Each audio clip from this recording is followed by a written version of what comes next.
Guys, today we are going to do question number 7 of exercise 13.5. Let's read out the question. What does it say?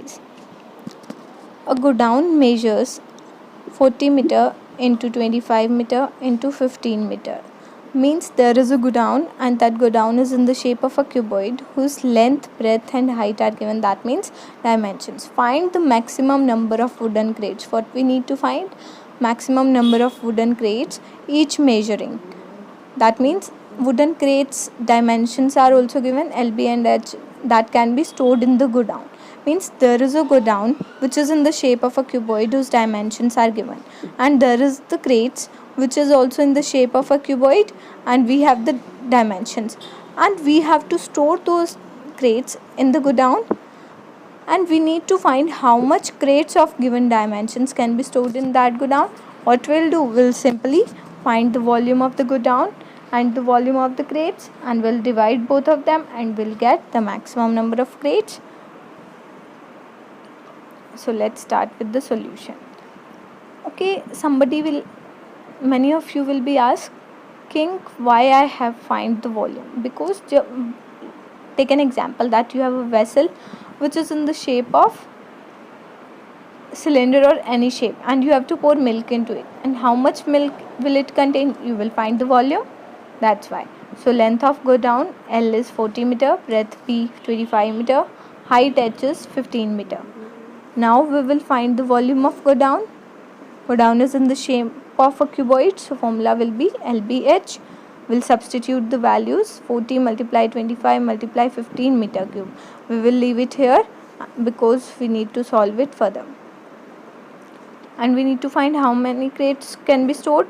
We have crates, so length of wooden crates will take symbol L dash, P dash and H dash, because we have already taken L, P and H symbols for the godown's dimensions. So length of wooden crate L dash 1.5 meter, breadth P dash 1.25 meter and height H dash 0.5 meters.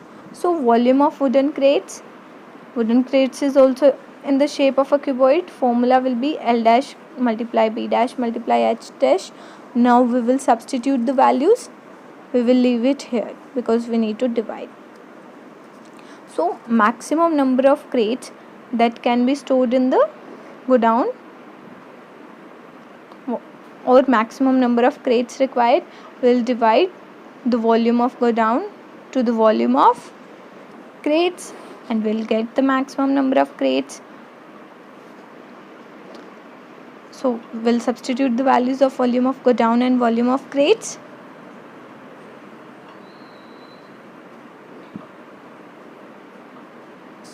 After putting the values, we will solve, and we'll first replace the points with zeros on the upper side, and now 15 will cut out with each other, and 5 5s is 25. And on further solving, you can solve it now. What we'll get? We'll get 16,000. And guys, be careful if you get the answer in points. Do remember that the things which are countable cannot be in points, so check your calculation in that case. So we'll write, therefore maximum number of crates that can be stored or placed in the godown of given dimensions are 16,000. I hope you have understood the question. If you have any doubts, write it down in the comment section. I will try to solve, definitely. So thanks for watching the video. Do subscribe my